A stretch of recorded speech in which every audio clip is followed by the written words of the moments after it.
Well, good morning, good evening, good afternoon, everybody. Welcome to ZwiftPower Live broadcast of the Wahoo Le Col Club Championships. We're on to race number 3, and our friend Dave Toll is with us as well as Tim Fulford. And today, Tim has decidedly put us out on 72 kilometers of the sugar cookie. He says no go today as for him is too much climbing. Perhaps. I thought Tim was going to be out racing with us, but it sounds like he's just making sure that the club's got plenty of Ks to go for him. Sugar Cookie, a new course, everybody. They've had 2 races already. They've had a time trial as well as a hill climb for this championship, and now a little bit longer course out there for those that are going to be having some endurance. We've got 5 categories, but 3 of them are mixed together within the C pens, and then there are there's an A and an A plus category on the front. So Dave, going to be an exciting day out here today for us. Yeah, and the world champion, Nathan, jumping in with us as well. Bjorn Andresen will be racing today. I see him on our start list. That's exciting. On his birthday, I believe. So a big shout out to Bjorn. And he's got quite a handful of Wahoo Le Col riders. Now I'm talking about that A-plus group here. Some very familiar names. And I'm going to be excited to see how Wahoo Le Col wants to handle this situation.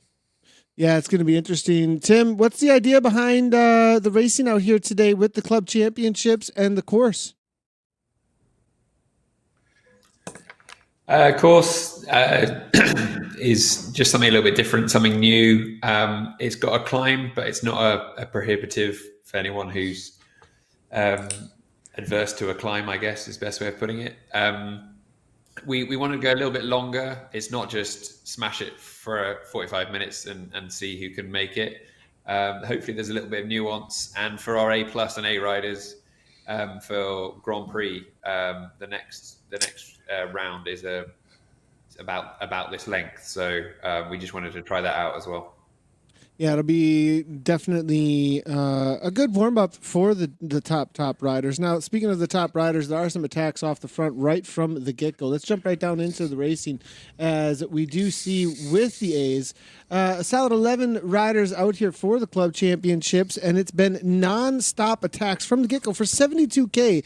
It has been absolutely relentless from the get go. Stuart Way has been on the attack continually so far today, alongside of Josh Power, and Sharp is here as well. So, Dave, this is going to be, looks like, as you would say, an absolute Donnybrook out here, because it's going to be non-stop, it seems to me, for this WLC championship.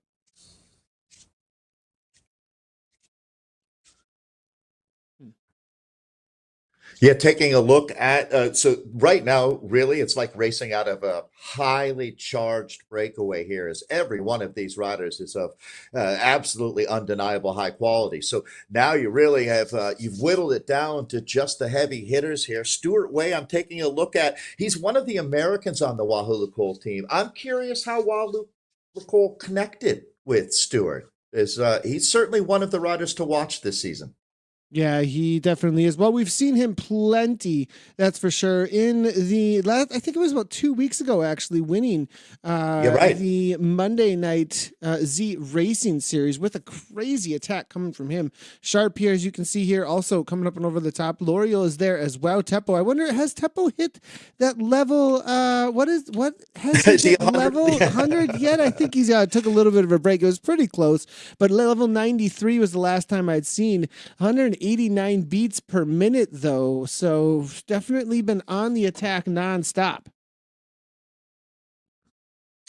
Great time, as we've got a big day of racing here, Nathan, to do a little more storytelling. And I love that about Wahoo Le Col, is that these athletes are really what makes esports so special, right? And I think Teppo is one of the best examples of that. If you have been around esports for even a couple of our broadcasts, I'm sure that you've heard Teppo's name come up.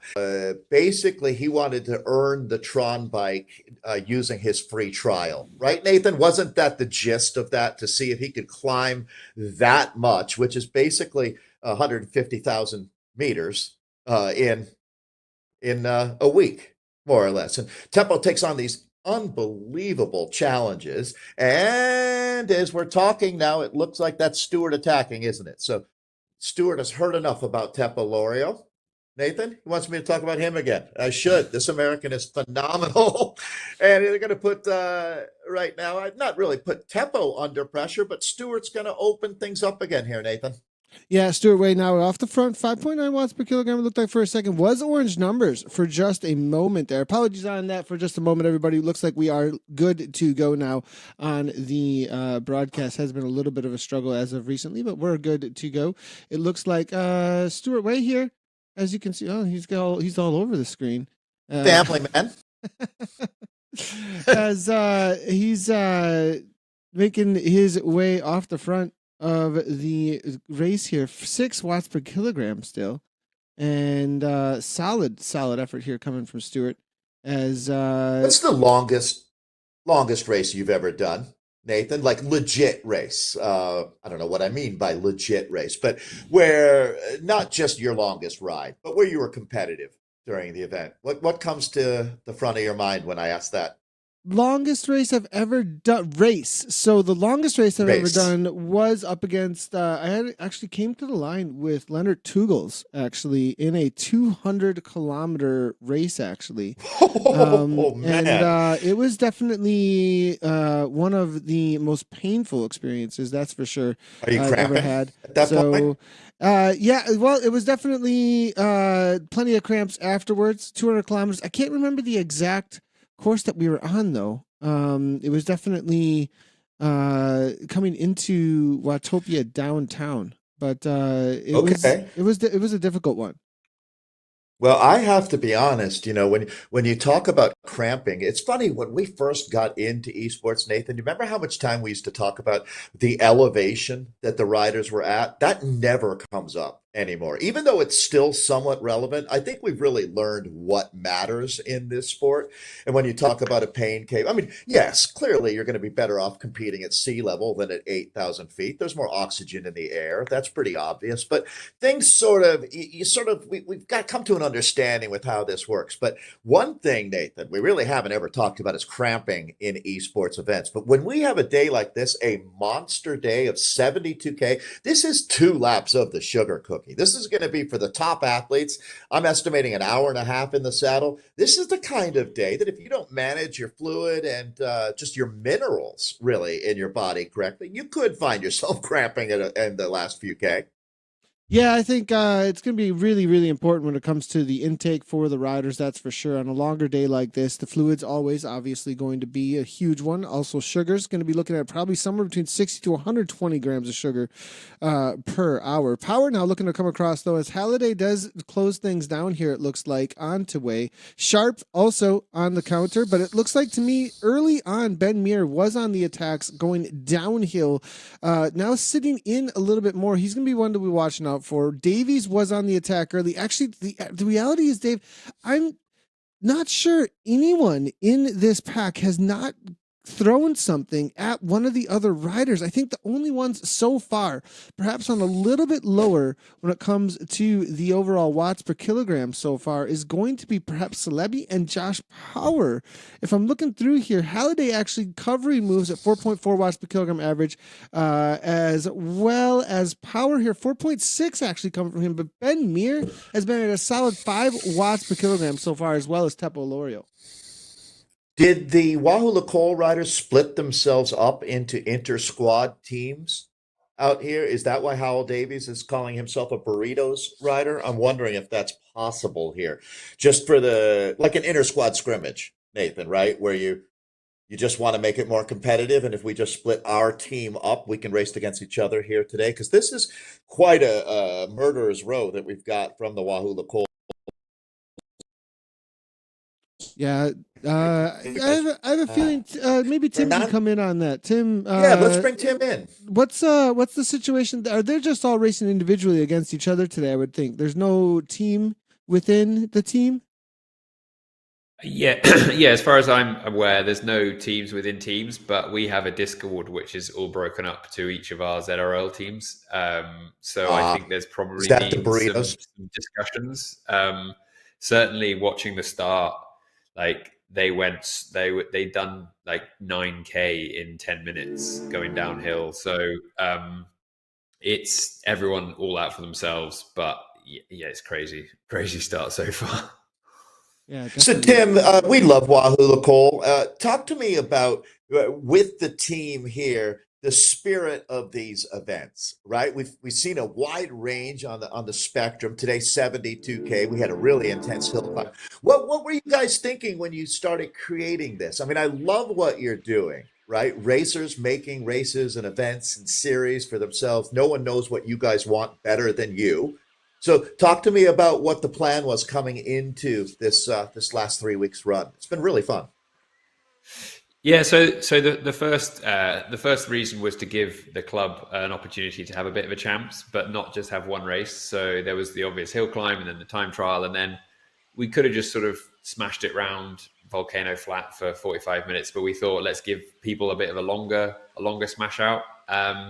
We obviously aren't flushed with numbers. It's not like big blobs of 100 riders, but I think that allows firstly for opportunities to attack off the front, and then obviously build personality as well. So I think we're just trying something new, something different. Hopefully we can expand it, maybe get some other teams involved if they're keen, and make it more about the riders rather than just the platform, and get people streaming in, get people interviewed, all those sorts of things whilst they ride. I wouldn't maybe ring anybody right now, but they seem to have had a pretty tough first 20 minutes. Yeah, that makes some sense. If you had to say what the ethos is of the Wahoo Le Col team, every team has a vibe, right? Yours seems incredibly inclusive and very international. But talk to me about what Wahoo Le Col is all about in your core. Yeah, so we kind of came together as a team that wanted to be more than just our Grand Prix team, but still base it around the desire for performance. So we have A plus, A and B teams. We also look from a women's perspective to go down into C, as well as we look to develop that side of the sport a little bit more. It's amazing how many C riders we've taken on, kind of shared some internal knowledge, and they suddenly become a B rider, just through pushing at the right time and getting a love for it. So we've got a huge knowledge base within our Discord. Everybody is super welcoming, as you said. I think Bjorn's probably gone out for dinner. I know a lot of our American and our Scottish riders have actually had power cuts of storms. So maybe that's happened in Denmark as well. But for example, we have access to the world champion in Discord. You can ask him any questions, and he's super helpful about the whole thing, as is Teppo or Howl or Ben. They're all great. They're obviously experts at what they do, but they are more than happy to share their knowledge as well, which is great to see. I've always found it's really impossible to tell someone. Well. Zoe Langham's just throwing it down from a world championship podium perspective. So yeah, it's great to see both men and women just sharing it, but also, as you can see here, the attacks flying all over the place. So no holds barred. Yeah, it's been pretty nonstop, actually. Dave, like, this is absolutely nonstop at the front end of this. We just saw an attack just a moment ago from one of the riders within the A category. It was, I believe, Stuart Way again on the move, countered by L'Oreal here. So 1 second, 2 seconds. What's interesting to me on this sugar cookie course, Dave, this is the new coastal section. And, you know, you would think, looking at the course profile in the upper right-hand corner, there's definitely just these little sprint sections, but it's rolling, and it does provide a little bit of opportunity because of those rollers here. It looks to me at 187 beats per minute, L'Oreal is not holding up, trying to split things. Stuart Way here at 152, though, Dave, is he just kind of kicking himself, or is he trying to thin the herd here a little bit? Because if we're looking at Josh Power, 188 beats per minute here currently coming from Power. Well, solo breakaway, it's such an interesting situation because it's not like we're near the finish line right now. We've still got 52K of racing. You're in a small group to begin with. So if you attack solo or with one other rider, it's not like you've got an entire peloton chasing you. It's a much more reduced group. But that being said, I think the smartest rider here is the one that has the patience and is able to play their cards at the right time. Attacking with 52K to go, well, the thing is, it's a really small group. You don't have a peloton. I get that. But even 2 or 3 riders working together have a huge advantage, clearly, over a solo rider. So, right, Nathan, I mean, would you want to attack with 50K to go with 8 guys that are strong, legitimate A-plus riders? There's no jokers in this group. 100%. Well, that's a good point, Dave. No jokers for sure. And so, you know, no, with that many K to go, definitely not something I'd be thinking about. Well, that's the thing, Dave. For me, personally, you know how I am. I like to take a little bit of a risk and give it a go. And like the way that these riders have been riding, I mean, L'Oreal, I think he's trying to instigate a little bit here and get somebody to try and come with him rather than do that solo. Nathan, I love that. And okay. So it might not be the perfect, well, there is no perfect tactical move. And here we go, Stuart. Thank you. Because Stuart's going to pull the Nathan Guerra move here, I hope. Now, let's see what happens, because this is the storyline. This is what makes bike racing so compelling. It makes no difference if it's esports or in real life. The courage is the same. The effort is the same. Stuart Way has attacked. This is old school fury. And here we go. So now we'll watch that gap. It's grown to 4 seconds here. So Nathan, I think really the first lesson here is if you're going to attack like this, and you either have to commit to it or it's a test attack. And I have a feeling this is not a test attack. I think he's really going to commit here. We'll watch, but he's going to need to take it out over 10 seconds or reset. Yeah, and it looks like it might be reset. Yeah, Power now, L'Oreal as well, trying to reset things. Way still has 2 seconds here. We saw orange numbers for just a moment. And you can't stay here too long is the thing, Nathan, right? It's sort of like you either want to be in the beach or out in the ocean, but you don't want to be right where the rip current is. And he's in the rip current here because he's doing as much work as the riders chasing him, but the gap is small enough that they can jump across at any moment. So my point is here, you really have to be emphatic if you want to make these attacks, or possibly putting some other riders under pressure. But I think it's fair to say, as Tim was saying, this is a mano a mano a mano. It's hand-to-hand combat. Every rider's out here racing for himself. I think that's fair, although there could be hidden alliances that we don't know about, which is bike racing again. That's how it works. Here comes some gravel. Yeah, a little bit of dirt. Now this section here, they're going to be hitting up. One question, Tim, are the power-ups on? I didn't double check on that. Are power-ups on in this race? They should be. So we've selected 4, which is Ghost, Feather, Aero, and Draft. Gotcha. Whether Ghost, they're Feather, actually Aero, on, and I do not know. But that was what was requested. And I think what Stuart's trying to do here is chip people off the back rather than chip off the front, because they've been going. Oh, there you go. Josh has just confirmed there's no power ups. So that just makes this even more difficult, perhaps. But yeah, it's attritional. I think they've had one drop off the A+ group already. So it's not about necessarily going off the front, but it's chipping people off the back, which it's tough. Which he's not really doing, to tell you the truth, because the problem with that thing is they're sitting in the draft of riders chasing, right? So it's pretty hard to shake guys out of this group. Yeah, this is a really tough group here. But with being such a small group, though, I think that there is an opportunity here to try and break things apart, actually. With Sway now, I think he sees a little bit of daylight. 3 seconds here in the world of Zwift with one rider on your wheel and only 3.4 watts per kilogram coming from the main pack at this point. Josh now, as you can see, maybe thinking, okay, we got to push this up into over 43 kilometers per hour on a downhill here. 49, as you can see from Stuart, was sharp right on the wheel here. Things are about to get really interesting within this A category, I think, because this actually is daylight. They continue on over some sort of a threshold effort. If everybody behind is hurting, you start thinking, look, I've got nothing left to give at this point. If I'm going to actually get dropped from this pack if any more attacks go, and they all start to settle in, I think Stuart might have done enough here at this point to break it. And Sharp now off the front here at 5.7. Now, a rider like Davies, a rider like Mir, who have been sitting in, we're about to see orange numbers pop, I think, to jump across and drop everybody else and end up with a group of 4 or 5, or maybe 3 instead of this larger group, I think, in just a moment. Okay, well, I mean, if you have a crystal ball, I anticipate that Adrian Alvarado, who's been sitting back in Is Alvarado here? I don't think Alvarado's actually here. Or is he? I've got him on my start list, but now I'm realizing that he is not there, is he? So I guess really then for me, if I'm back in that group and I look and see Teppo Lorio there, I'm still feeling okay about it, to tell you the truth. I still feel like, hey man, we've got some real heavy hitters back here. You can see them up the road, but I'm comfortable if I'm in the group with Teppo at 50K to go. I'm not going to worry.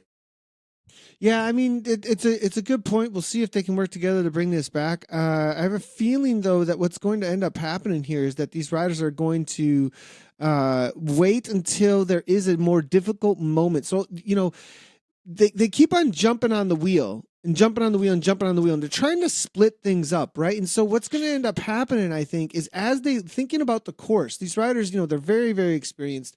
They're going to be leaving this coastal section, and they're going to be heading on over to the Fuego Flats section into what would be the entrance to the climb out of Fuego Flats, and then the downhill over toward the Epic KOM. And that little climb, I have a feeling we're going to see a huge punch either through there or the climb on the Epic KOM. It's about a 5-minute full gas until they hit the cutoff and head back on over toward the jungle section. So because of that, I think those 2 sections are in these riders' minds to bring back that 15 seconds or so. But Dave, the thing with Sharp and way off the front is they're thinking, well, we're going to invest here. We're going to build up a bank of time that cannot be overcome through any kind of climb out there today. How much time is that? I mean, obviously go ahead. So I was just going to jump in and say Callum and Stuart are of the heavier A pluses at sort of 75, 73 kilos. And then you've got the climbers behind. So maybe Callum and Stuart have had a word and been like, this is rolling. We need to use our weight here to get 20 seconds that we can give up on that epic reverse, just to stay in the group for the second lap. That would be my sense. As a heavier gentleman, that's what I would do. Yeah, and I have a feeling, I mean, the numbers are going to pop off pretty good when they do hit those. They're going to pop off real good when they hit those climbs here. Now, Stuart here looks like he is not interested in things sticking together whatsoever, actually, between him and Sharp. Callum here now falling off the back a little bit. I thought they'd be working. Well, perhaps he's trying to work together with them, and Callum just not holding the wheel at 160 beats per minute here. Callum at 180. I have a feeling that Sharp is actually suffering a little bit, and that's why we're seeing this. He has to be. I mean, there's no question that for this move to work or have a real impact in this race, that they need to work together. So I wonder if that might have been just a little bobble, because it looks like Sharp is coming back now and doesn't look to be unduly suffering. So I have a feeling that hopefully these two can link, because their only hope is in working together, in my mind.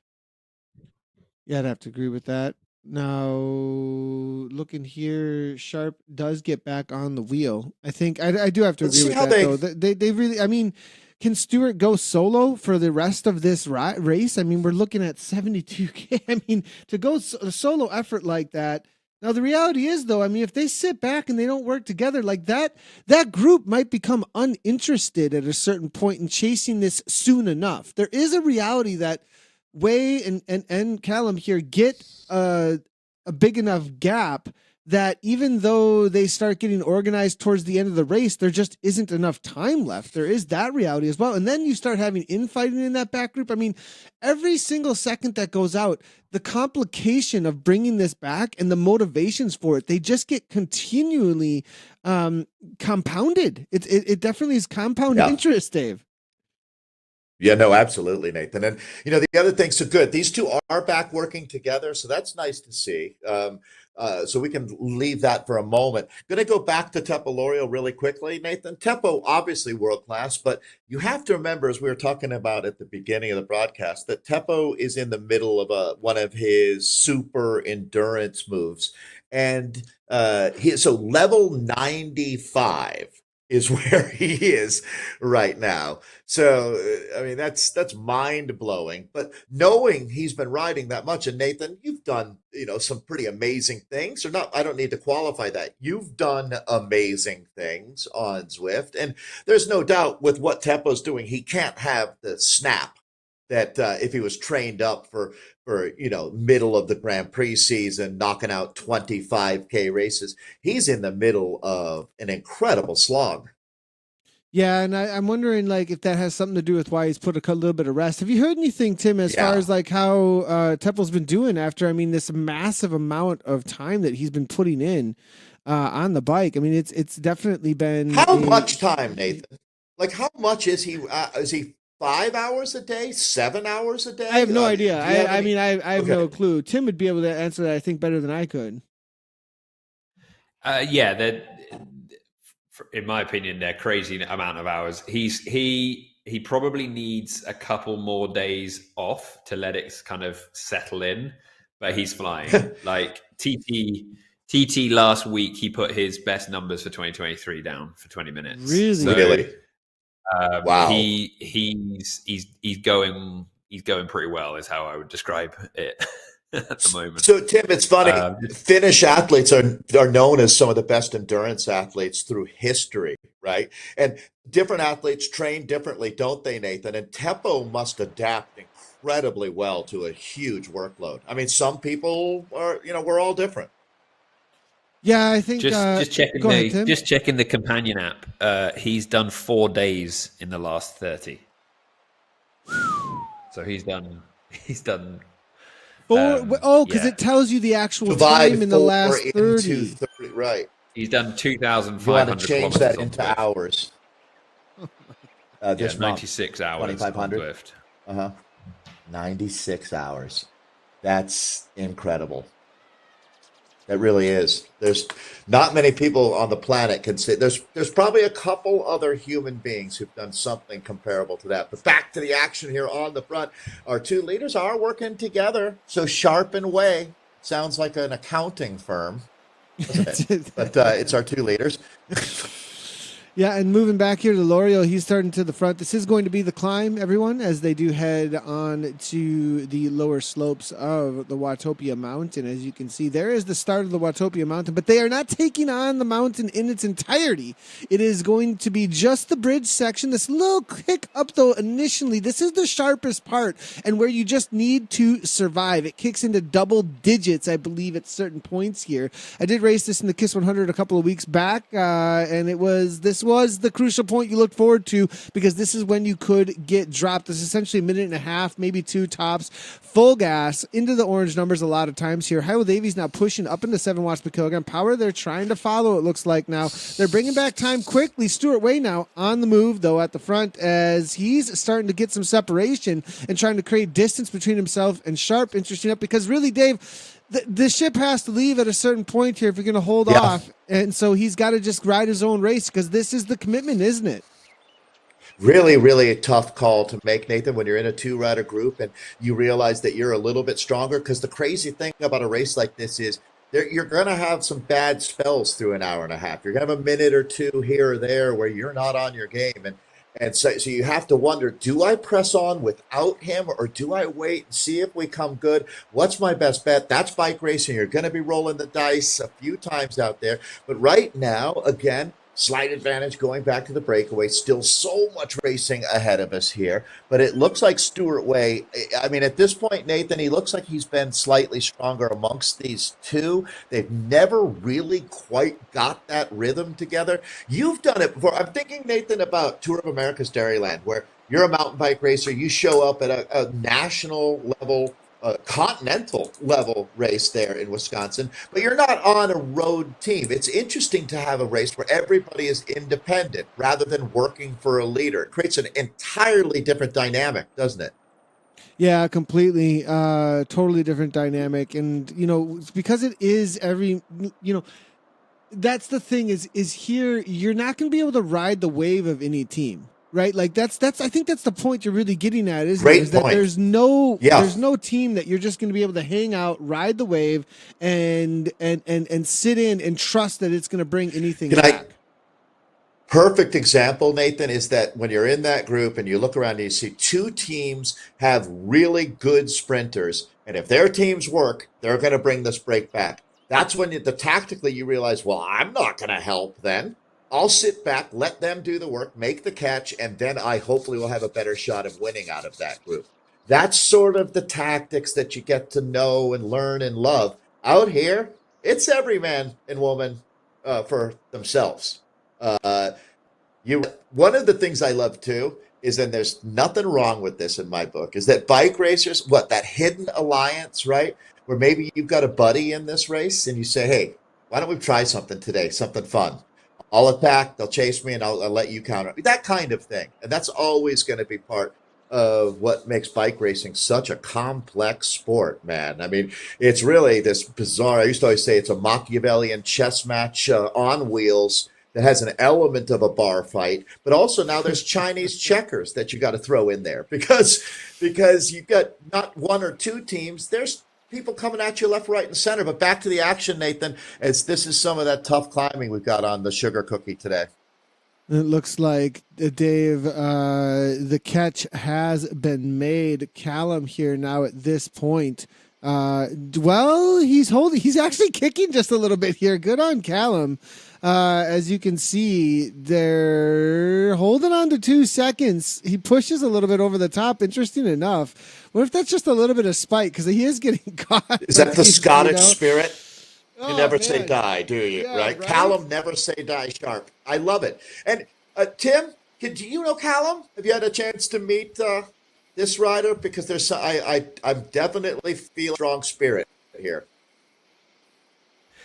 Yeah, I haven't met Callum in real life or anything, but yeah, you're built different if you're Scottish, aren't you? You're pretty much waterproof, and you'll give anything a go, and you Yeah. won't give up. So yeah, it tends to be a trait of certain Northerners and people from Scotland and Northern Ireland. So it's really interesting now because Stuart has absolutely signed his own death warrant here to 33 kilometers solo, being chased by some of the biggest riders in Zwift. So it's Well, you know I what? wouldn't want to be him right One now.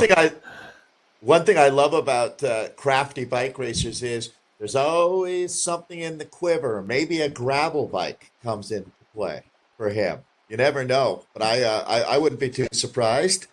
We'll see. I love these courses that we're on where something might come out of left field for you out here. Looks like, is that Callum, Nathan? No, this is going to be Adam Thorpe and Zoe Langham, actually. Just bringing them in here real quickly because there is absolute suffering. We're talking about this climb here, right? And this is on this climb that the suffering is taking place, as you can see. And Thorpe is really giving everything he's got now at this point, it looks like, to hold on. Now, I'm trying to get an idea. I'm trying to figure out exactly... Tim, is Adam racing with the B category out here today? And yeah, there he is actually here. Interesting enough, trying to hold on with Clark and Donald.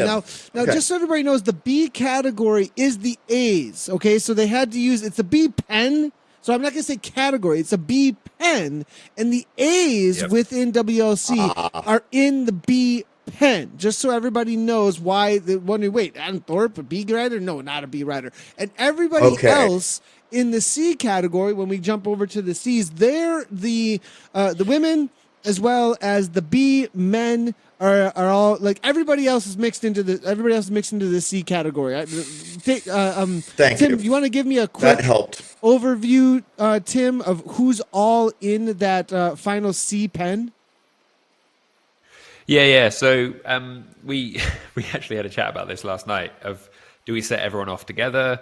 Do we set people off staggered? Like, how do we do it? And whilst we'd like to have gender parity on the numbers, we have more men than we do women, and we didn't want the ladies necessarily in the A's and B's, where we've got 10 or so riders, to just do 72k with 2 climbs all by themselves.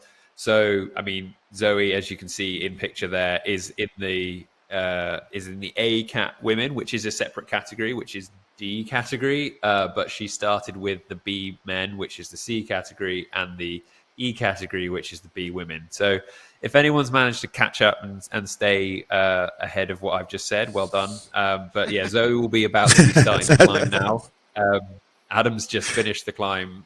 So yeah, we thought, if you've got a great punch, if you've got VO2, you could probably, as an A rider, get up the climb with the A+, and we didn't want someone to necessarily win the category because they were able to hold on. We wanted them to be the protagonist rather than just the sort of last man over the top. So we'll see how it plays out, but certainly some big efforts going in.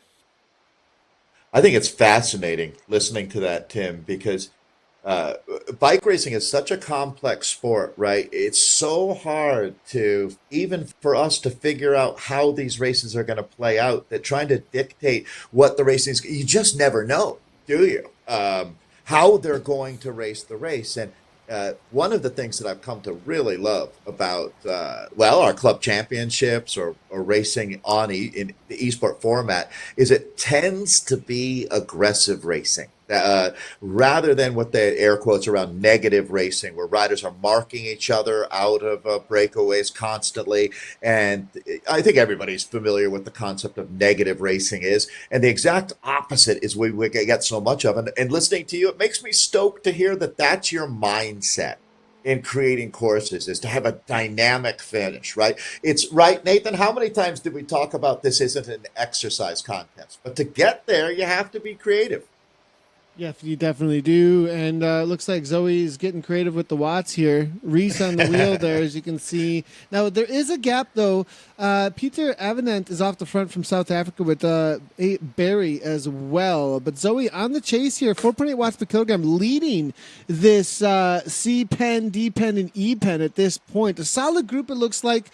In total, I'm going to say going back to about 5 riders, actually a few more. Don't get drop cyclings here with Eric Lee as well. Horsley, we've got Hunting, Leone, though, B. Leone here, the next woman, I believe, out on course. Going to have to look for Charlie's wheel, maybe work together between the two of them. But Langham on the attack at the front end of this C-pen now at this point, now pushing up this 5.7 watts per kilogram. I just want to highlight, though, that's what 5.7 watts per kilogram on the far right looks like from Zoe Langham. That's focus here, Wow. Dave. I mean, Yeah. Definitely Rock solid. Totally rock solid.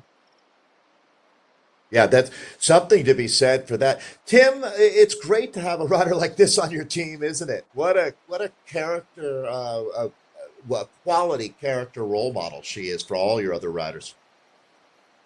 Oh yeah, Zoe's great. I mean, I think the women's time trial last week in the Grand Prix, or 2 weeks ago, we had Zoe, who's obviously a world championship podium. We had 3 Ironman champions, I think, including North American Kona champion. We've got such a great plethora of women, but equally so, just like the men, they're a community. They help each other out. And I think we've got Tour of Boudica coming up in January, where it's just for the women racing, and we've got a couple of strong teams going for that. So, yeah, it's great to have people like that for the men to look up to as much as the women, to be honest. I got to be honest, one of the coolest things that we see in esports is the way the men's and women's teams support each other as well. That might even be the secret sauce for Wahoo Le Col. Look like another attack, though, going up the road, and this one's got some legs. Wow, here we go. That's how you hit hard, and this is going to be a decisive moment in this race here. Yeah, Reese looks like here on the move, as you can see. So solid little effort coming from Reese. I'm going to, sorry about the little bit of a break up there. We'll make sure that stops. And as you can see, though, this is definitely a crazy little attack. And this is a well-timed attack, actually, coming from Reese. As he pushed a solid 7 over the top. I think he had a little bit something in the reserves. As we look behind here, Dave, he's got a solid 4 seconds, and it's 7 seconds up to Peter. And this is a bridge, is what he's looking to do. And this is going to end up being a 3-rider group if he can move his way up here, because this is the front end of this C-pen race. Now, Langham, obviously, they're the only female rider, as you can see up ahead here, but maybe racing with the boys as well, looking to get a good podium spot amongst them. But, as you can see, 4 seconds here. It looks like he's going to bring this back. He's got 4.6 watts per kilogram. I think he's going to do it. So Zoe, I have her starting in that field with Katy Perry, Terry Bayless, and Jennifer Synan. Is she racing with the men today? Did I get something wrong there? I think now, Tim, help me out. Those pens all started at the same time. Am I correct about that? Yeah. Yes. Yeah. So D, C, D, and E all started together. So they're starting in mixed fields, but being scored in their own group. For those 3 categories, yes, just to ensure that we get some peloton and some rolling through and that sort of stuff. Perfect. All right. So here we go. So Nathan, correct me if I'm wrong, but we do have our 3-rider front group in the C category on screen right now. And we can start digging in on this one. Is there 30? So really just about halfway in this scratch race. No power-ups today. So they're racing natural and racing to the finish line as well. There's no FTS or FAL. So it really is a scratch race extraordinaire as we're looking at Barry here rolling off the front. So Barry was the rider that just bridged up, I believe. Yeah, and Barry now here, pushing the pace. Yeah, he definitely jumps across. Well, no, Reese is the rider who jumped across. Is Barry, who was up here and starts to attack, actually, because I think the reality is that Shaylor and Langham want to get across here. They're not messing around. They definitely are not wanting this to get away from them. Now, the question is it worth it here at this point, though, as well, to put this kind of an effort on the front end? 6.7, 6.5. Langham is doing the work here now. She's going to be bringing back. It's within 3 seconds, Dave. I think that this is just almost a done deal. You can't quite let up at this point here. She's going to need maybe 1 or 2 riders to come on through, but looks like she's not too interested in that as she continues. 7 watts per kilogram now coming from Langham. Full gas to bring this back, and she's got him within the sights. It looks like it's shut right on down. Well, that's great to see. In the big picture here, Nathan, Zoe Langham is back, and she is in full effect. She has been one of the most dominant Zwift Grand Prix riders through the history of the event. She's an Esports Hall of Fame rider. Langham is throwing punches as hard as she ever has. So that's not going to be great news for the rest of the high end of the women's peloton, that you're going to have to deal with the A-level Zoe Langham again, it looks like here. So this is impressive riding. And Nathan, I think it's fair to say at this point, throw everything else aside, this is just a throwdown, a bike race that without the excessive tactical demands out here, I think that Zoe absolutely, no matter who's in this group, she doesn't care. She's here to win a bike race today. Ford now making his way to the front, though. It looks like don't get dropped with Eric Lee now trying to cover that, as now this C-Pen is really kicking off as he's got a little bit of a gap. He's actually steering is on, it looks like to me, because he's on the far right-hand side of the course here at this point, playing some games with the steering now at this point, it looks like, as he is causing some separation. Peter now jumping on top of that as quickly as he possibly can. As you can see it, there's a little bit of a gap between all of the riders. This is danger moments for anybody who doesn't hang on. And you know why, Dave? Off in the distance in just a moment, we're about to have the downhill into the jungle. And with that dirt section, you do not want to be off the back, as it does slow the riders down just a little bit. Reese now on the attack again, as you can see. And over the shoulder, it looks like it's going to be hanging on. Nobody falling off just yet with these final little attacks over the top. It's all downhill from here. Okay, so and lap number 1 is just about to be put into the books as we take a look here from this high above shot. So at this point now, Nathan, really the name of the game has been just trying to stay in the wheels and conserve your energy, because I have a feeling we're going to see some monster attacks come group as we head into the business end of this race here for the C's. Yeah, so that's the C category. Let's see if we can jump back across here to our other 2 races. We still do have an A plus ride happening out here. And Stewart now at this point has amassed himself almost a minute. And I think the alarm bells need to really start going off now at this point. Now, there is time to work with, right, Dave? I mean, they still can bring this back, but we're over the halfway point. We're about to get, he is actually entering the coastal section here. And as he has hit this coastal section, Davies and the rest now starting to work together. 5.7. That's when the alarm bells for me start going off a little bit. When I start seeing the pack on the kind of chase that is over what I can manage. And I don't think that he's going to be managing over 5 watts per kilogram. They're definitely working together now as Highwell pushes at the front.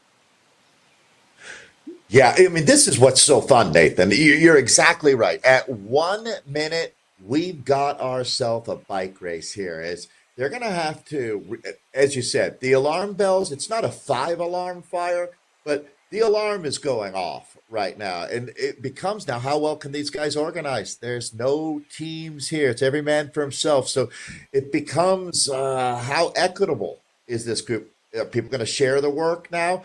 I have to think, especially listen, and it's great having Tim joining us today. Thanks again, Tim, and his insight on Tepalorio. To hear, Nathan, it doesn't sound like he's as worse for the wear as I thought he might be after this incredible run at level 100. This has to be the deepest endurance that we've got on Zwift right now as far as racing, world-class level. What Tepo's doing. So he should be highly effective just kind of reading the tea leaves, Nathan. The guy's got so much in the bank that the last 10K, because we're coming up on an hour of racing now, it's relatively rare. Now, all of these guys will have ridden over, it's not that riding an hour is anything, but racing for an hour, and especially as Tim was saying at the start, they were all out full tilt boogie for the first 10K, and it's never really let up in this group. They've never sat back. And I would say that the burn rate has been high. They've been doing it for an hour, and Nathan, they've got a long way to go still. Yeah, and Hilo Davies here, coming out of Rugby UK. There's a place called Rugby UK in the United Kingdom. I had no idea. If they invented rugby there, I'm going to lose my mind. Tim, guess what, Dave? Help us out here, Tim. Are you serious?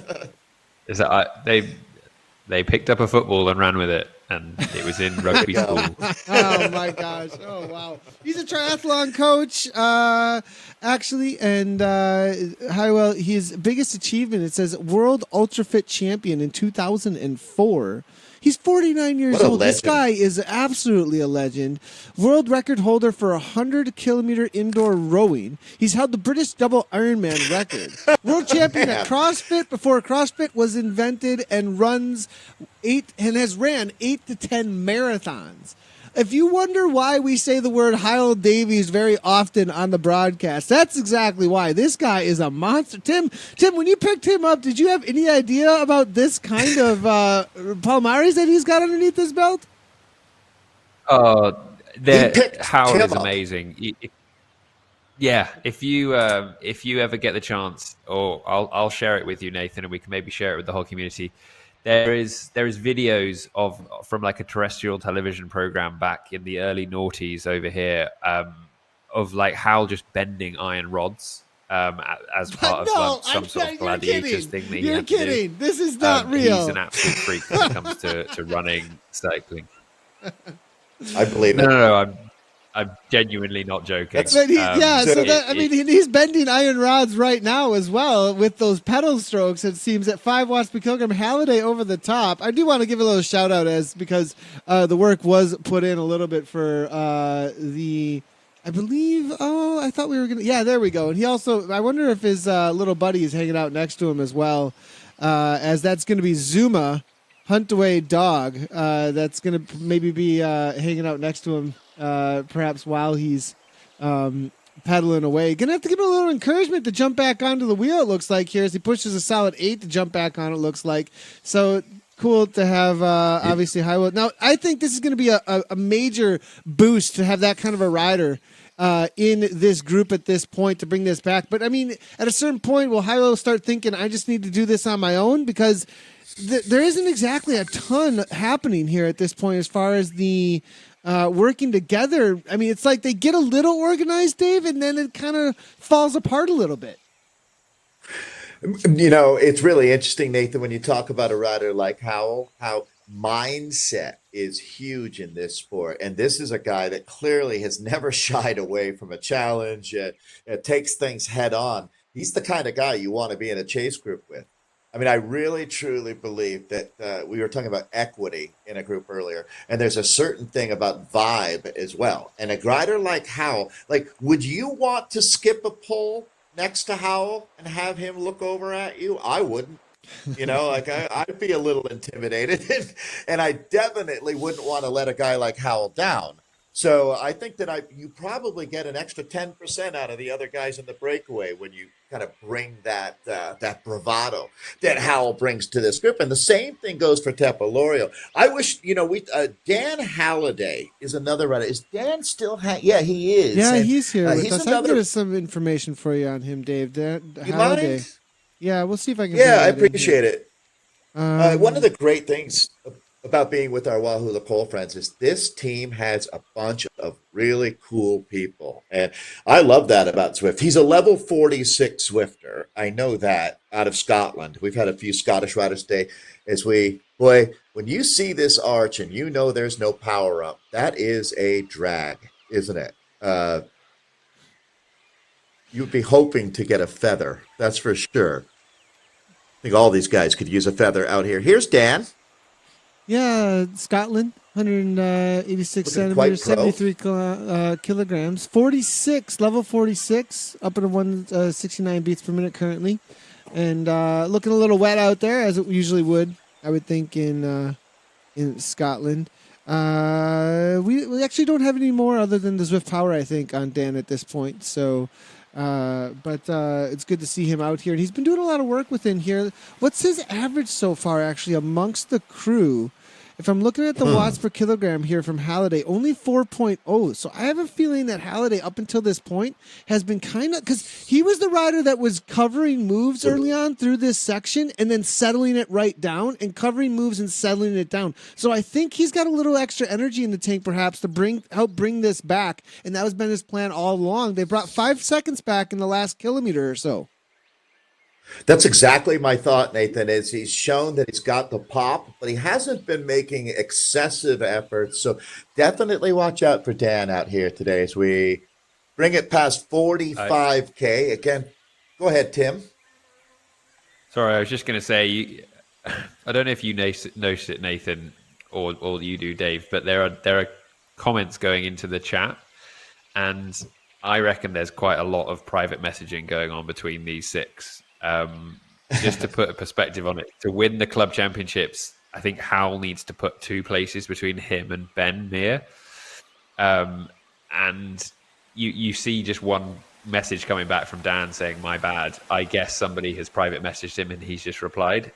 And I think they're trying to keep Stuart within 45 to a minute so that these guys can go all at it on the final climb to try and catch Stuart. So it's going to be interesting to see the cafe stop afterwards to see what went on tactics wise. They're definitely working together then, aren't they? That's the situation here. Yeah, I'm not sure all 5 of them are, but I think there are a couple that are. This may have broken into two teams, one helping Howell and one helping Ben, but we'll see how it plays out. Well, that's not actually Ben Meer. I don't think, as it's going to be a little. I'm assuming a little buddy of his. As Ben here, though, at 174 beats per minute, definitely somebody to be watching out for. It looks like he does plenty of Strider time though with the kiddos, which is absolutely awesome to see. And is he in a dirt kit actually, or no? No? That's not going to be a dirt kit. That's going to be. I don't know what that kit is. Is that a Fondo or no? This is a Mercury. It's a Mercury kit. It's one of the Mercury kits actually. So on the Pink Tron as well. So be on the watch out for Ben Meer. He's always a dangerous rider.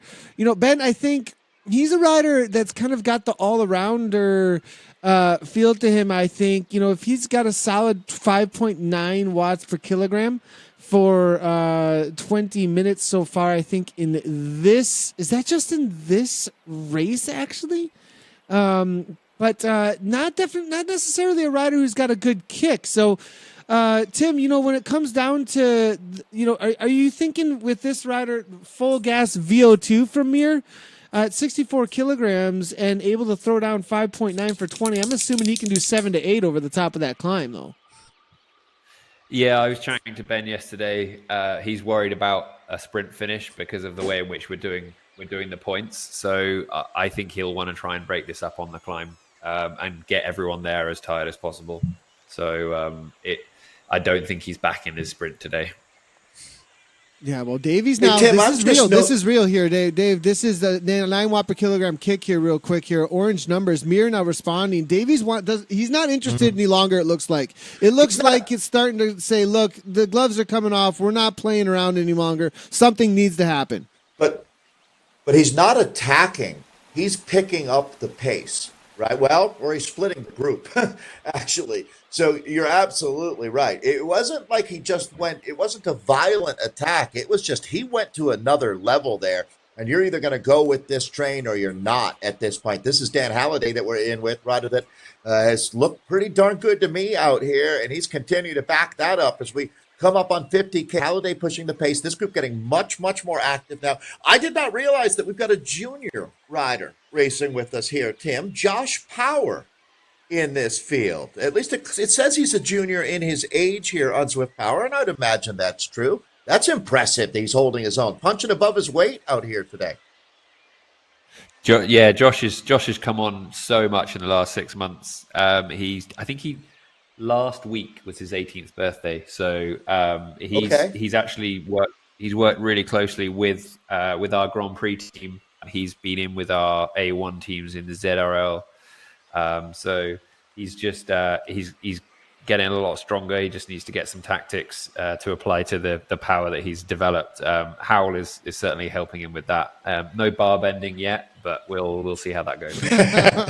Well, Josh, if you can bend a bar, please get that up on YouTube for us. But it's funny you read my mind, Tim. I was just thinking, how cool is it for a young man like Josh to be able to, ride and be around someone with so much experience, like there's nothing like mentorship in this sport, is there, Nathan? Yeah, exactly. I mean, that's where it's really at. When it comes to the tradition of sport, it is all about the next generation and putting that tradition in. And Josh, he's been somebody who's been around the broadcasts a lot. I mean, anytime I go live or see anybody that is really engulfed in the live streaming of Zwift in any kind of way, he's always hanging out in the chat, learning from the top riders. I'll go live and he'll tell me updates on Teppo's ride from the last 24 to 48 hours actually in chat. I mean, he follows this closely, and esports, he really lives esports in a lot of ways, which is really cool. I mean, if you think about it, there's a lot of for him, this is his Fortnite. This is where he's being competitive online and killing it at this point. And that's going to take him to the next level, I think. Right now, he is working with Teppo here, getting their race in, and they're going to fight it out for 7th and 8th place out here today and finish up their WC championship. So, and also the reality is there's points overall. So, I mean, their finishing places are still going to matter for the championship. Yeah, absolutely, Nathan. Up out of the saddle again. This is Josh Power that we're in cam with again. The just turned 18-year-old. Looks a little like Teo Gegenhardt to me. This kid's got all the right moves put together here. There's no doubt, Nathan, that the level of commitment it takes to be competitive in this sport is incredibly high. And if you haven't raced down Zwift, you really don't, I think, recognize really what it takes. And right here, you get a good look at these two digging in here. Still about 23K of racing remaining. That's quite a bit of time in the saddle. It's a big, big day on the bike here at the Wahoo Le Col Club Championships. We're in with our A's now. And actually, when you see A, that means it's A+. This was a very select group of heavy hitters that did. We're back in now at the front. Yeah, well, and Stuart, 31 seconds, Dave, it's really come down a lot at this point. And the interesting thing is that these riders, they've taken advantage of exactly where they need to, it seems to me, because now that they've backed off, it's on these sections where it's a little bit more downhill. These are riders who are so experienced. Now, they need to bring it up just a tad. As you see Slebby here now making his way to the front there, coming out of Germany, and he's definitely going to up the pace to 42 as it goes back up to 33 seconds. But 33 seconds, from what we've seen on that climb last time, can get shut down. They brought 45 back from bottom to top on the attacks. Davies now at 8 watts per kilogram. That's a little bit more serious here. Over the top from back to front, he is actually looking to either up the pace or even break this a little bit. Mir now comes across. Yeah, I have a feeling that the patience is wearing thin now for Howell, and this entire group won't be together in another 5K or so. I think a split is coming in this chase group. Howell Davies looks like he's going to put the accelerator down on the floorboard. Who's going to be able to go with him at this point now? I wouldn't expect it's going to be this entire group. What is Salemi got in his hands here? I'm liking that's got to be, those are French baguettes, I think, or what are those? I'm having a little trouble with my images on over here, and it looks right. I can't tell, to be honest, but it almost looks like he's got a piece of bread and a cat to me. So I'm definitely not your source. Callum says, "I'm done, boys and girls, for the day." and he's gonna go off the back and maybe end up in the caboose here with L'Oreal and Power as they continue on. Teppo at 4.8 watts per kilogram, causing a little bit of suffering there for our buddy Josh, it looks like, as I have a feeling it's now, as you said, Dave, this is the reality moments. There's only 3 riders left now. So, Sharp off the back. How now off the back a little bit, pushing, but I think he's okay. I think that was just a moment here for him. Mir backing off there. I think that there's is this a chink in the armor that they're not taking advantage of, or they want to work together? What's happening here? Wow. I'll tell you one thing, Nathan. Go ahead, Tim. I was just saying, Halliday has just disappeared as well. I don't know whether being in Scotland, he's had a power cut or something, but he's gone as well. So the chase group that was going so well. Oh, there you go. Oh, Halliday's no. He changed his jersey. Why did he change his jersey? He changed his jersey as well. He's like, well, might as well change the fashion up in the moment. Too bad to see from Halliday. Man, well, this is kind of, all the different kinds of things that can happen during a race. It's been, just thrown at these riders. Yeah, we're going to have exactly, Nathan. It's like Agatha Christie's 10.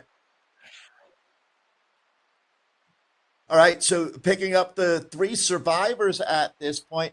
Nathan, help me with that gap from Stuart Way right now. 25 seconds at this point. 25 seconds. Yep, and so it's evaporating is a good way to put it. It's not dramatic, but we're watching this come down. We're looking at less than 20K, although I might have a little more hope for Stewart than others at this point. I mean, he's ridden incredibly steady out here, Nathan.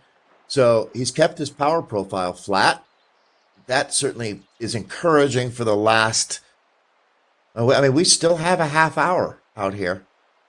Yeah, still quite a little bit of racing, actually. And there are some attacks actually taking place also over on our C-Pen. I'm going to jump across over there as these riders look to try and bring this back. We still have 2 other races up and going here with that B category, the A's that are in the B-Pen. They are all together. There were a couple of attacks, but nothing really making any kind of serious moves. But over in that C-Pen, Ford has decided to make his move. Shaler now trying to cover that. There's been quite a few of these over and over again, actually. These jumps here. Ford, Shaler, Malaya now, our buddy Alejandro now coming across at 5 watts per kilogram. Nice little kick here coming from him at the front, and that's going to bring things back together here. Mackenzie, Morrison, and Charlie now off the back. It looks like Peter Avenant, early attacks from him now sitting in, though, perhaps resting up rather than making any moves, as he was off the front with a solid 20 seconds or so the first time over the top of the climb. That was brought back by Reese as well as Langham early on in the race here. But now Langham saying, Rob, you are so sneaky, as he's trying to get away, but not happening here for Ford right now. All right, and that is, if you're just joining us, Zoe Langham, the perennial podium contender at any type of elite Zwift race. So great time, Zoe. This is the C group, which was a bit of a catch-all category. Zoe and some of the other women jumping in with some of the men as well. And this is what we've got now, as they're ready to move really into the finale of this race. It's a good-sized group that we've got here. So a lot of tactics to play out in this group. The South African Peter Avenant here has been one of the more aggressive riders, one of the playmakers out here in our C field. Yeah, looking at I think that this has been a little bit calmer, though.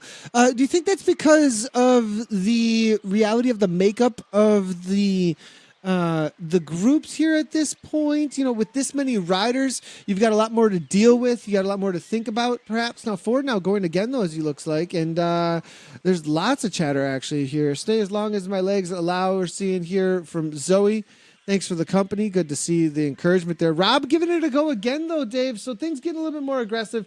Probably, actually, maybe Tim can help me out here. Are you familiar with this rider, with Rob, and what he might be up to? I have a feeling you might be racing him here and there, perhaps, Tim.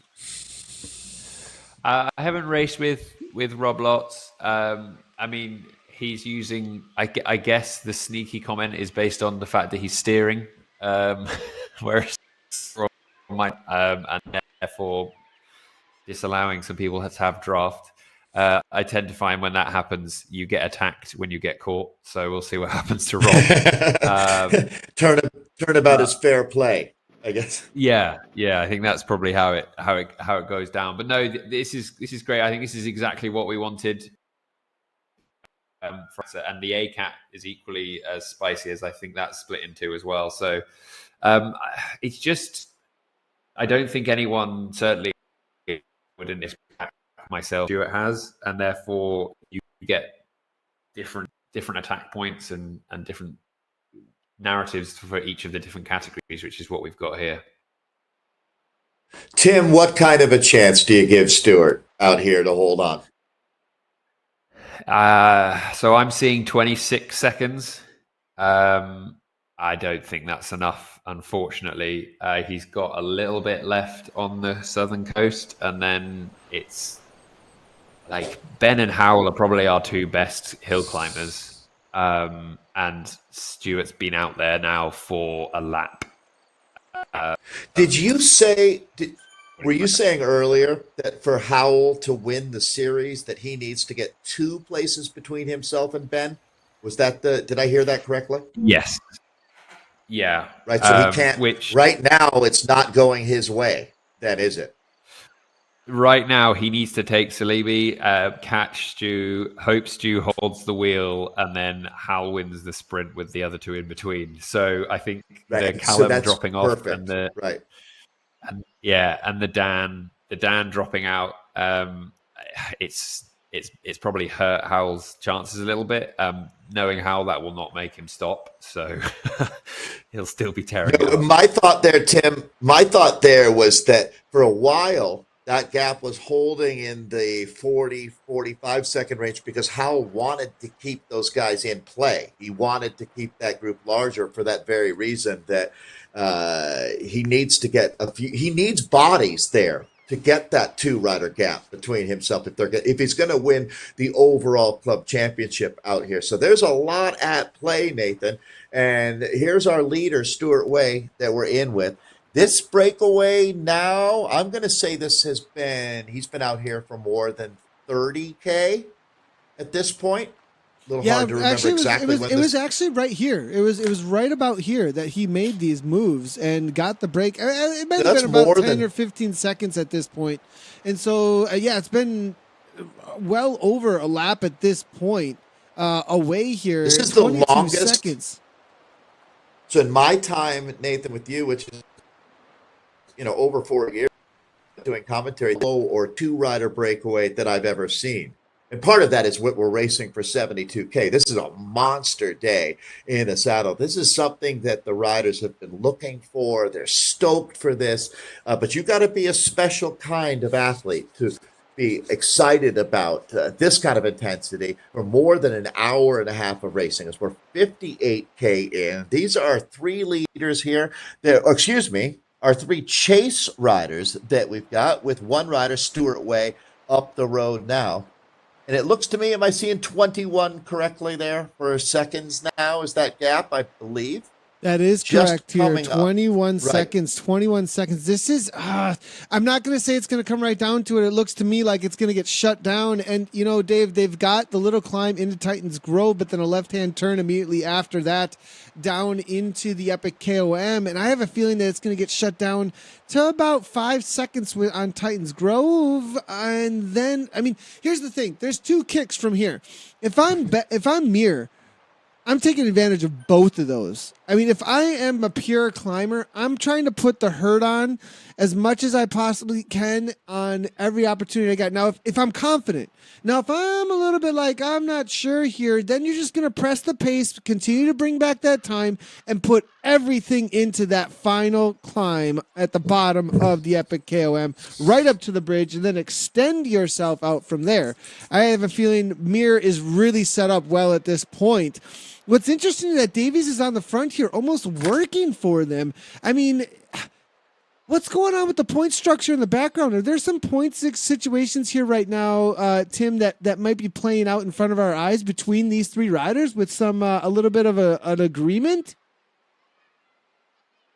I doubt it, to be honest. So it's very basic, our point structure for this term round, because it's the first time we're doing it this way. But it's you get as many points as your position is. So Ben and the hill climb, so he has 2 points. Hal has 4 points. That's why we need those two people in between him. These guys are fighting it out, I think. This will be the podium, I think. These three in the chase group. I mean, there's probably a lot of you want to win a race, don't you? Like, you want to be the road race champ of the club. So it's really interesting to see the cream rising to the top, but also, as Dave says, we're 80 minutes in now. Most Zwifters, I don't think, like this, especially at this pace. This is not comfortable. No. And, the one thing, guys, that I wanted to note, we really had a nice chance to meet some of the riders like Hal Davies out here. And Nathan, I think it would be fair to say that in America, at least, you know what a Navy SEAL is, probably around the world, but he would be that kind of guy, wouldn't he? Right? Uncrushable human being. But I look at Ben Meer here, another standout on Wahoo Le Col, who he's a 5-time Ironman World Championship qualifier.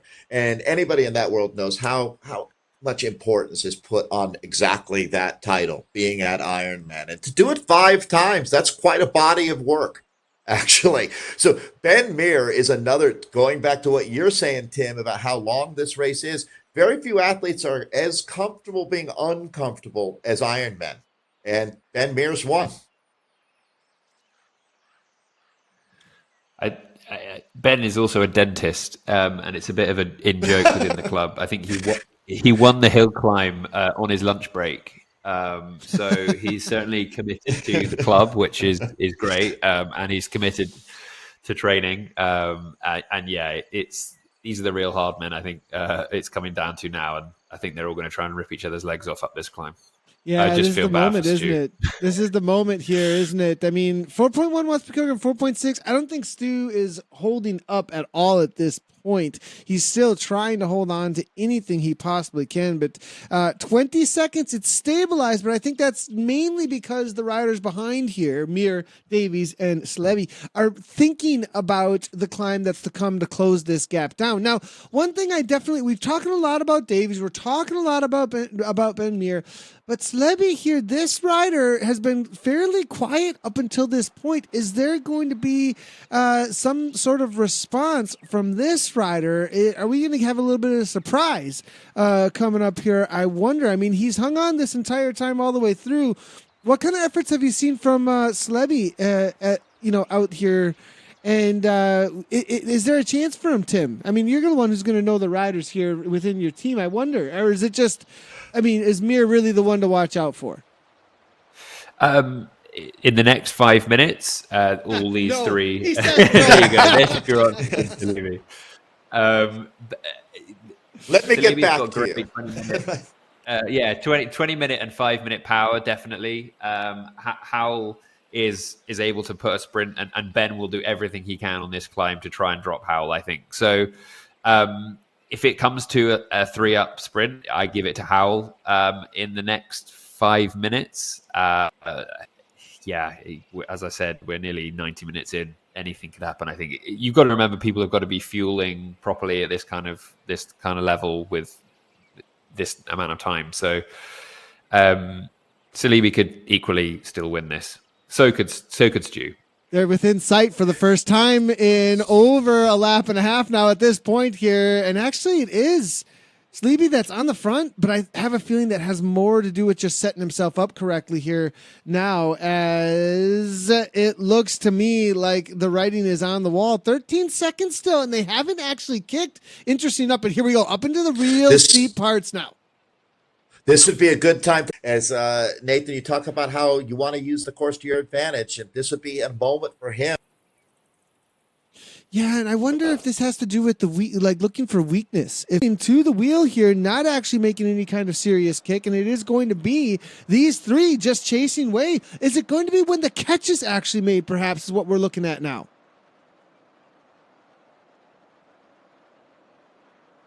And with Mir now able to hold on to the wheel. Slevy's going to close things down as it's coming back together. And now we're back. Thank you, everybody, for your patience on that, as now it looks like we're back in here with Slevy here. Continue to close things down. Way now, 1 second. The catch has been made. Davies is on the wheel. Mir now sitting in third wheel now. This is interesting here, Dave, as it looks to me like it's all Grupo Compacto. Is it going to be a counter up and over the top? Way, though, able to hang with. We might have a 4-up instead, but Davies is off the back just a tad. It would be exceptional if Stewart was able to hang on and contest this sprint after everything that you have to remember how much more workload he has taken on through a very long race day out here. So got to give Stewart Way the man of the match award. That's for sure. Settling in now, 4 riders we're down to 9K of racing. So this is it. Time to sharpen up those knives, boys, because here we go.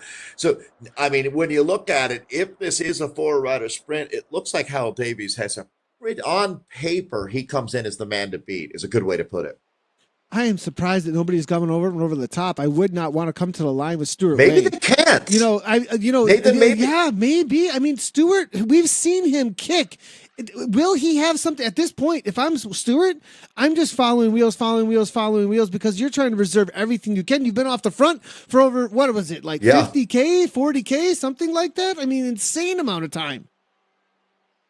Yeah, and it's one of those things in bike racing, right? When you've got a rider in trouble, you take them to the back door and you put them out the back door, and then you put a padlock on that door because you don't let riders back into the group. You never know what could happen. And Stewart Way hanging around here is somewhat ominous, I must say. But I do, again, looking at Hal Davies, his motivation, how fierce this man is. I mean, this speaks to everything that he's about as an esport. At the harder, the better for a guy like Hal. That's certainly what we're getting. But I have to say, Nathan, that when you look at the 4 that we've got on screen right now, there's a compelling story behind each and every one of these athletes. Celebi, the German rider here, a big fan of French bread. Those will give you some good carbs. So let's see he's going to bring to the finish line. Hal Davies probably he eats nails and chunks of glass, probably. That's how tough Hal is. I literally have a video. We may be able to play it. I'm not sure. We'll see if we can get it through here. That was given to me of how literally bending iron bars. This is literally on. I wasn't lying, Nathan. That's No, promise. it's actually real. He's literally believed bending you. iron bars. Like, this is crazy. So, the video is literally called "How Bending Bars." That's what it's called. It's on his YouTube, and it's great. And so watch out for him in the sprint. And that's the thing is with the downhill, there's only one more uphill at this point. It's going to get very tactical from here on out because it's a little bit rolly. You've got this uphill for about, I would say, maybe 30 seconds to a minute after they do this little break off along the cliffside. And then they're going to hit the downhill into the dirt section. They do... If I'm remembering right, do we go right or do we go left at the split off? Tim, can you help me out here? I believe we go. This is such a new course. We don't hit the bridge, do they? If they do hit the bridge, it's going to make it a little bit more tactical. Is it right or is it left? It's right. Down the right-hand side. Right-hand side. So very fast, actually, descent. Yeah. I'm just going to throw out the word mountain bike here. Will someone do it? You tried getting me to do it in the KISS 100. You were really encouraging me to make that happen. I mean, if somebody does make the swap, could they make the catch? It's 10 seconds. I think it could be possible. I love the fact that it's a conversation. Yeah. If you can get the bike changed in 15 seconds at the top, probably where you're going you're slowest, so the bike doesn't take long to slow down, I genuinely. Yeah. It would definitely be the advantage. It would be advantage to the mountain bike, that's for sure. Well, it's going to be interesting to see if anybody does make that swap. They're going to have to be very practiced at it if it's going to work out for them, though, as it is 4 up now at this point as they make their way in. Now, there are some attacks taking place. We will stick with the A+ men here, but we also do want to highlight that within the A category that is hanging out in the B pen, we do have Clark off the front just a little bit. Niedenhauser as well. They're hitting these sections of the lower slopes right now of that epic KOM climb, and the attacks are going off. Switzerland here, Niedenhauser, Thorpe now just hanging on, as you can see as well, as he looks to just try and stick with this group of back here. Davies.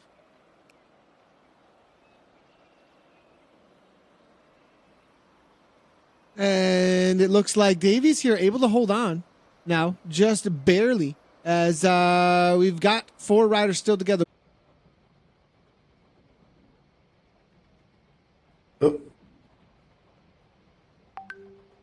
And we are back. Thanks you so much for your patience, everybody. We obviously have been having some issues with our ASP. We are working day and night on that, just so everybody knows, literally nonstop. We'll get back to the front end of the race here, and we are good to go. Thank you so much, everybody, for your patience again. And now back in with it here is going to be Mir. There were a couple of attacks as everybody was gone for a second there. Way was off the front for just a moment. Davies was off the back a little bit as Stewart was on the attack. Wow. Mir, though, now back on the front. I actually, Nathan, thought they had dropped him, which was a huge surprise, actually unimaginable. So there we are. The ship has been righted. Our 4 leaders, the 4 musketeers here, 69K in. So we're looking at, let's call it less than 4K of racing now. So nobody made the change, did they, guys? Yeah, it looks like altogether back again, as you can see, and Mir 3.3 watts per kilogram. It is that moment where you start wondering when the next attack's going to come. There's a little bit of an uphill punch here before it is all downhill. Nobody making that swap, though, interesting enough, for the mountain bike. I know, Tim, you were really excited to try and make that, to try and get somebody to make that happen. But I think from here, it really favors Stuart Way and Hyle Davies when it comes down to a sprint. Those two really, I think, and I think for Stuart, it's a drawn out getaway type of a long sprint, whereas Davies, he wants a punch to the line. Yeah, I think I'm going to guess that Stuart went fast over the top just after the pens to prevent anybody wanting to think it'd be a good idea to stop. And now there's no time to do it. So we've got 4 Trons. It's just game on. Game on. Way now to the front on the attack again. We've seen him do this time and time and again. The Z Racing Series just a couple of weeks ago, was that a warm-up for what we're about to see here? Mir sitting on the wheel, though. I wouldn't be surprised if we see a counterattack from Mir wanting this not to be a sprint, and there is a little bit of a gap now. Mir now up to the top. Smart. Will these two start to work together with only a couple of K to go? I mean, my thought, Nathan, is this is the path to victory for Mir. No doubt about it. As Ben has hit hard, he's going to play his ace card now, and I like that. I really do think that Howell is champing at the bit, ready for a sprint. He wants to throw down out of this group. He's got, actually, amazingly, he's put this thing together where he's got a shot to win the overall series. But right here, right now, this is about winning a bike race. They've been racing now for 1 hour, 38 minutes. That's an insane amount of time to be digging this deep. Everybody's got to be at the end of their rope. I love the fact that Ben Mir attacked, but it looked, well, let's not call that caught until it's caught, because that's where we're at now. Everybody's going to be feeling pretty ragged at this point, Nathan. And here we go. Inside of 3K to go now. Interesting now at this point that Davies is pulling this back together, because this is going to set up Stewart so perfectly, as well as Saliba. He might not be the strongest rider, but is he the savviest rider at this point? But somebody has to give. Mir continues at 7 watts per kilogram. Someone eventually is going to say, I am done pulling, because there's going to be no more sprint left in their legs. Mir continues on 7 watts per kilogram. 1 second, there's a gap here that still matters, because everyone has to match. And Salebi here, the German, he is set up perfectly to come over the top as Davies just drags him to the line. Nobody gets a free ride. There are no gifts. It looks like that move from Ben Muir, though, is going to be neutralized, but a huge price being paid by the chase. Nathan, this is it. We're into the last kilometer of racing now. It's 4 riders together. This could be anybody's bike race. It's been absolutely incredible that Stuart Way is still here. He goes over the top. Here. 10 watts per kilogram. This is it. I think, Dave, this is huge. This is a massive move. Davies covers it immediately here. Now 10 watts per kilogram coming from him, but Way, I think he's got a little bit more weight on the downhill. That's going to keep him moving here. 10 watts per kilogram now backs off the 3. Davies comes across. Mir fades now at this point. I think this may be a 2-up race here. It's less than about a K to go. Is this going to have to go from here on out? Davies has to go over the top. He rests. Oh, no, he's going to let him come back. Unbelievable. So if Way can hold on to this wheel, I'm going to be shocked. Now, I would have thought this is like bending iron bars out here for Hal Davies, but everybody has got to be running on fumes. They're tapping on the gauge, and we're down to just a few hundred meters now, Nathan. It's going to be a 4-rider kick. I mean, they're all together. This is absolutely unbelievable. This is regrouped here with just a few meters to go. Who wants it more? Davies is on the lead now. He's not in the place that he wants to be. He shut it down to Way, but Way now goes right to the back of this after that attack here. Slebby now starting to ramp it up. It's all orange numbers. They're back under the dirt. This was within 300 meters at this point. Davies kicks 10 watts per kilogram. He's on the front, but Stuart Way is in the wheel. Stuart Way comes over the top. Is he going to make it happen? He spent the entire race off the front, and he's going to do it. Stuart Way makes it happen. What? I cannot believe this race. Stuart Way takes it down after being off the front for what was that, a 50K breakaway, Dave? Well, forget this day, Nathan. Unbelievable finish. Do you remember 10 minutes ago I was saying, you know, when you catch a guy like Stuart Way, you've got to punch his ticket right now. You can't let him hang around. And that's exactly what happened. I mean, they really, by letting him stay in that, they really needed to ride that finish a little differently. But again, that's bike racing, isn't it? We learn every time we race. And one thing I learned is that Stuart Way, that man, if he weighs 150 pounds, 100 of it is heart. That was something else. Oh, that was amazing. I can't believe it. I thought that race was over a long time ago for Stuart Way. I thought he was going to get caught and just over it. Look, I love it that they're congratulating each other. Look at this 3. This is a great scene. This is a great scene. Look at this. Like, we'll get back into that AK. Oh, they all logged off. Sorry everybody. Well, that was pretty cool that they're congratulating each other. But Dave, we're in with the A category here now. Well, the B pen A category, but go ahead, Dave, on what we just saw though. I mean, that was something I've never seen before actually in bike racing on Zwift. It's one of the things, Nathan, I love so much about esports on Zwift is that you can get every bit of the excitement. And I mean, for our racers out here today, they gave such a great effort, and the satisfaction, the endorphins that you're feeling out there, you really earned that.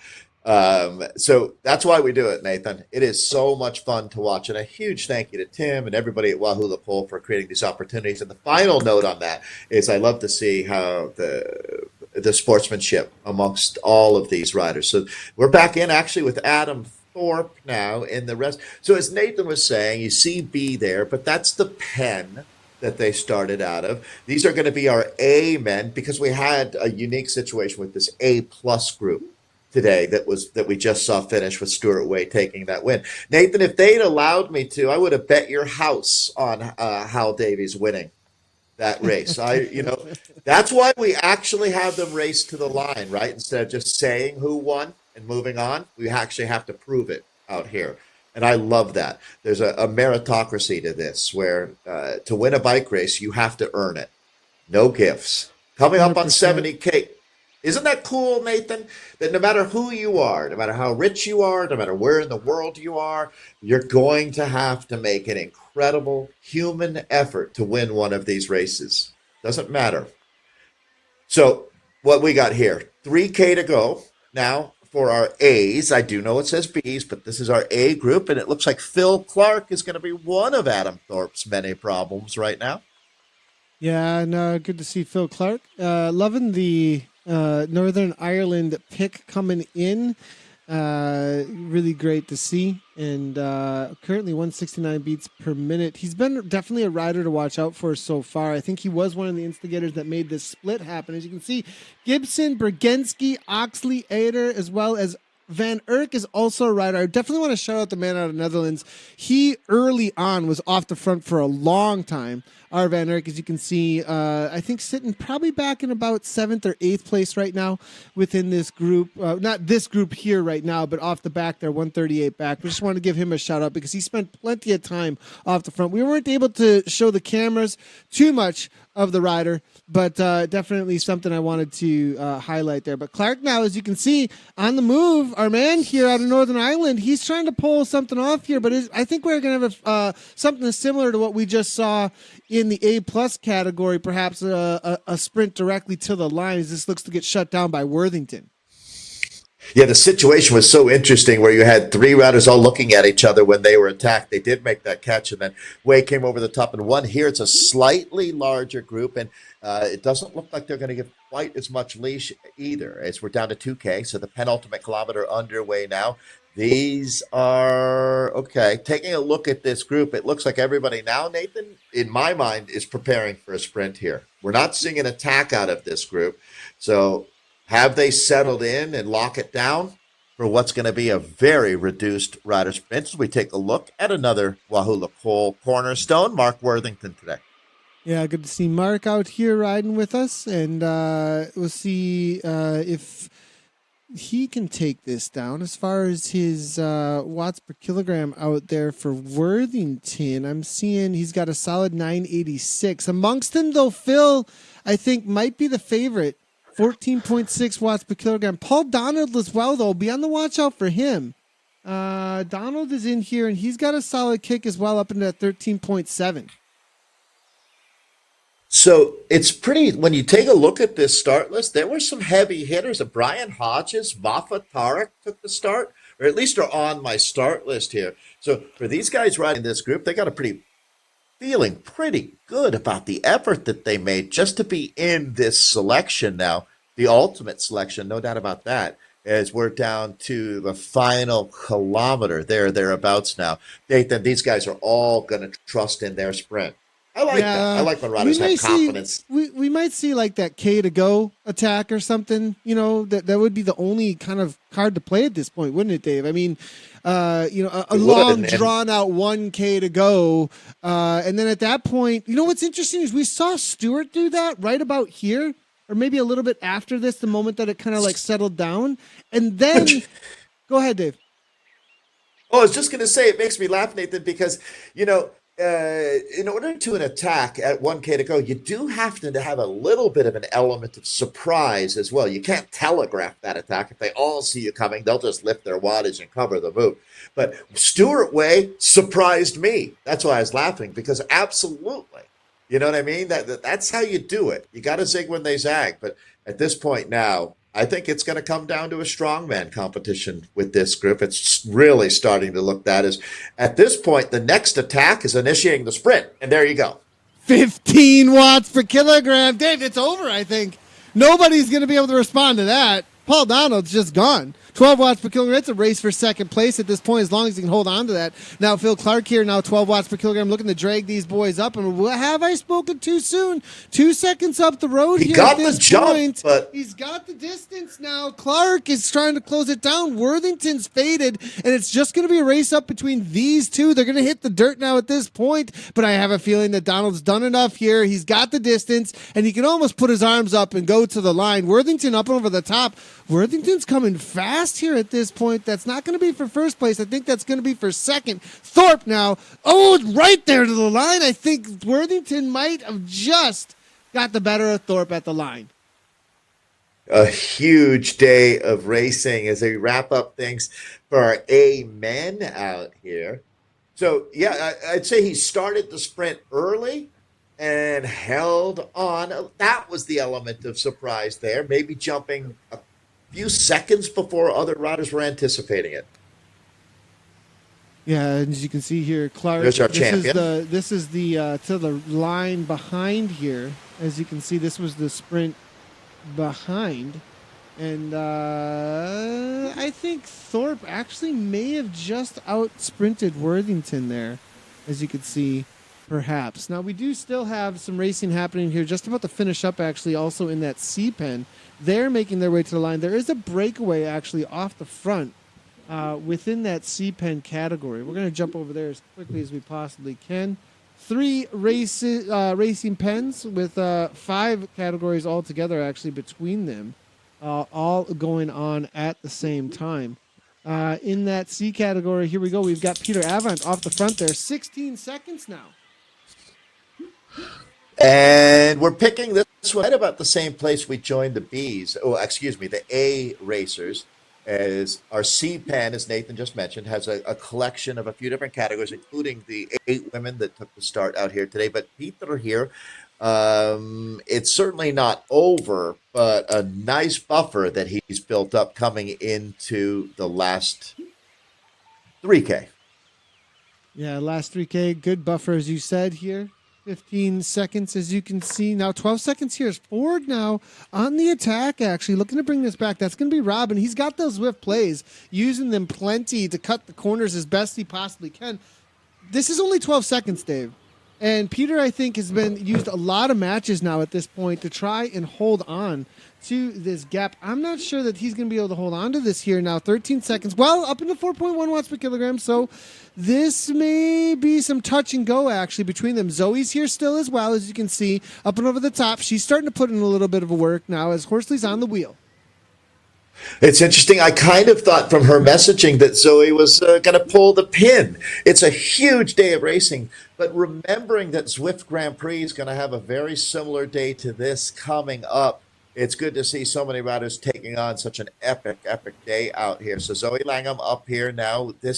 She's going to be the only from her category that's survived to this point amongst what's going to be mostly a really strong men's B group around her, which is a really high level of racing. So this is a very impressive performance from Zoe Langham out here today, Nathan.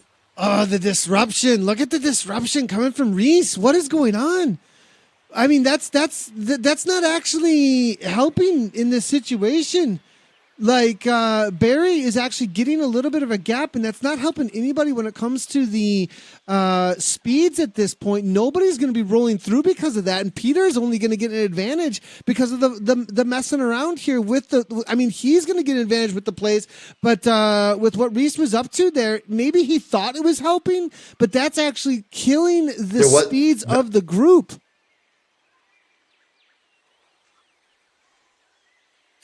As the reality there with those plays is that when you do that and you hit those inside corners, the rest of the group are not getting a draft when you're on the front. That's going to slow things right on down. They've got to work just as hard as you. So with 13 seconds, I think Peter's got this. I mean, in 2K, can this get closed down in 2K, Dave?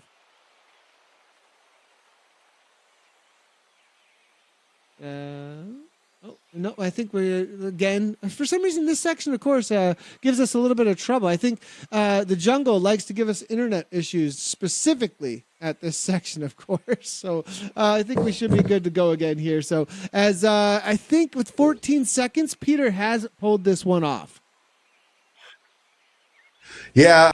You know what, Nathan? It's funny. I have learned that I'm not going to call a winner until they cross the line. At this point, we've seen so many dramatic finales out here, but I'm with you. For all intents and purposes, it's going to be hard to see them bringing that much time back. They've got less than 1K to do it now, and he still looks really strong. Peter having an incredible ride. As a matter of fact, he's pretty close to matching the wattage that they're putting together back behind the chase. And that's really the only way I could see a storyline where he's going to get caught. If you saw some orange numbers popping back in that group already, and he was really starting to fade, and that is not the case. As you said, he's got time to put his hands up in the air. Yeah, only about 800 meters to the line now. And a race for second behind here, as you can see. Langham here giving some congratulations to the rest of the group. and we'll see if she can have a good sprint with him. But it looks like Ford, he's going to make a move here. Rob, now with those plays, the far right-hand side of the course. This is the race for second place. Our winner, Peter, is up ahead. Still 500 meters for him to go. Ford closing it down quickly, but it's going to be just too much and too late there. But he's going to be the lead-out man, actually, for Reese now, it looks like at this point. Horsley now trying to come across. Now 6 watts per kilogram. Shaler sitting in, maybe going to get the benefit of all of the infighting. Peter now about to cross the line, just hitting that dirt. He'll see the finish off in the distance right around the corner. It's a little torturous, this one, actually, with the way that it plays out because of it being around that corner. But there's our winner. Peter Avenat going to be able to put his arms in the air. Now here's, though, the battle behind between the plays, actually, as Reese now kicks. It's going to be Langham. Langham, is she going to come over the top? Actually, right to the line. Zoe sprinting it out. She's going to take third amongst them all here. Reese for first. It's going to be Horsley behind there, followed by Barry, then Shaler, then Rob Ford. Eric Lee, our man there from Don't Get Dropped Cycling here. He's got a K left to go. He's going to hold off our buddy Malaya, as Alejandro is here as well with a little bit over a K.5 to go. That's going to be your top 9 in their finishing orders. So that was some pretty amazing racing all around out here today, guys. Really, really enjoyed what you guys have put on. Tim, I mean, looking forward to the future here and what this has been all about. We'll bring in some results here in just a second, but impressive riding all around. One thing I got to say is whenever I jump into, I think I did something the other day with WLC, and you guys don't mess around.